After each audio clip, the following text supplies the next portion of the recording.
Hi there, and welcome to the Neunaber Frequently Asked Questions section. I am J. Leonard J, and I'm here to answer all your questions about Neunaber pedals and all of that fun stuff. So today's question has to do with the Iconoclast, and that is one I've been seeing quite a bit actually. It's do you have to use this pedal with the effects loop of your amp or with a dedicated preamp like the Ethos or something like that to make it sound good?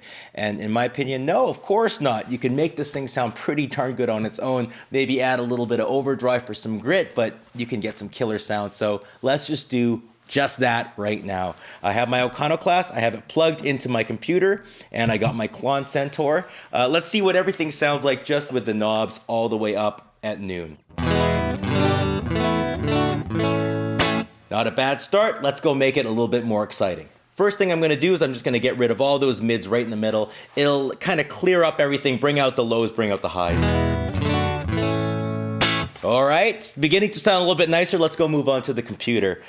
So what I'm going to do is we want to make this whole thing a little bit smaller. We get rid of some of the lows, get rid of some of the highs. So what I'm going to do is I'm going to deactivate the fizz on the high adjust, and that just gets rid of all of that garbage on the top. Gets rid of that grating kind of sound. Let's hear what that sounds like.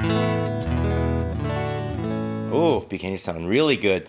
And on the other side, we're going to go to the lows, and we're just going to get rid of the, a little bit of the stuff, maybe 120 hertz. So you can see that the waveform's getting smaller. And what I'm going to do is I'm going to compensate by boosting the low here, and it'll just raise that right up there. Oh, there we go. Let's see what that sounds like. Oh, that's sounding really good. Let's maybe a little bit higher. There we go. 120. There we go. And I'm going to put a little bit more up there. Great. So what I'm hearing right now is I still want to lose a lot more mids. Guitar amplifiers actually don't really have a lot of energy there, and it brings out a lot of the characteristics of that electric sound. So what we're going to do is we're just going to get an EQ over here, and I am just going to give myself a big cut at maybe, let's say, I don't know, 740. Yeah, that looks pretty good. I'm just going to dip a lot. Just boom, big fat. Give ourselves a big scoop. Let's see what that sounds like.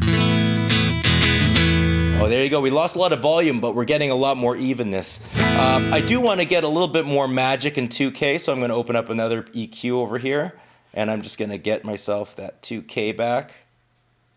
Here we go. Here, close enough. Let's raise it up. There we go, just to even out that chain a little bit. Oh, sounds nice. I'm going to lower the highs a little bit more, cut a little bit more, raise a little bit more lows. Oh, and before you know it, we have a pretty good tone. Let's go to the dynamics, and I'm going to give myself a little bit more sponginess in my attack here. Here we go. Nothing too extreme, just enough to give myself that nice touch. There we go. Go to the output, make up some of that gain that we lost. Now, last but not least, we're going to add the Klon Centaur to give us some of that sandpaper and energy, and let's see what we ended up with.